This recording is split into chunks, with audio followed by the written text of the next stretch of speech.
We're talking some about the big 7.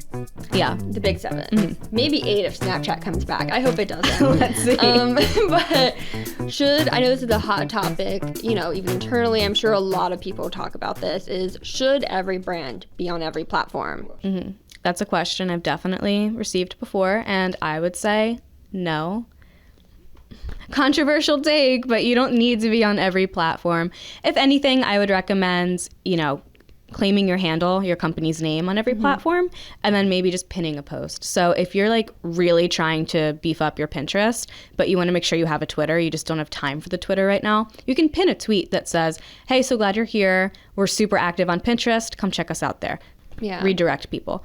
I would say if you definitely need to be on social media, but you only have space and bandwidth for 2 items, LinkedIn and Facebook are kind of like the starter kit, the basics for having a decent social media presence. If you want to build from there, you need to assess where your audience is, because you don't want to be on the wrong platform and kind of investing your time in a space that isn't going to serve you as well as a different space. So where your audience is, what your team's bandwidth is. Do you have someone dedicated to social media? How much of their time can be dedicated to social media? It can be a full-time job by itself. So you want to be cognizant of that and how much time you're asking employees to spend on something.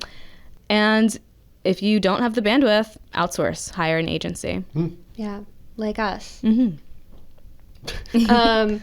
when we're talking about bandwidth, it's really easy to fall into what you've... They agree. Yeah, they love the content. Yep. I've heard you say, a bunch of times is like a survival account. Could you please explain what that is and how that relates to like choosing where you want to be? Yeah, you're so right in making that connection that you end up with survival accounts when you just don't have the bandwidth. I don't know if this is like a term other people use. I refer to accounts that are not meeting best practices as survival accounts. So if you're out in the ocean of content that is social media, you're just treading water. You're not sinking, but you're not swimming anywhere or doing anything. You're just kind of floating. And this is, I have an Instagram account, but I'm only posting once a week. That's really great. And that's really great for survival and the most basic level of brand awareness. But you are unfortunately not meeting best practices, which isn't triggering the algorithm, which is not rewarding you with reach and growth. So if you actually want to see growth, you have to be following these best practices or you're just going to be stagnant. And that's what I would consider a survival account. So there are these brands that are like, I'm going to be on everything. I'm going to be on 5 platforms, but they're not doing either of them well or appropriately or successfully. And I would recommend doing 2 or 3 really well-to best practices instead of just generally being on 5 or 6. Yeah.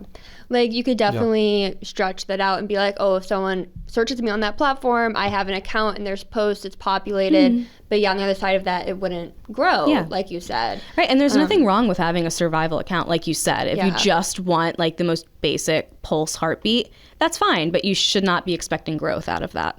And it comes back to kind of really optimizing your effort and returns.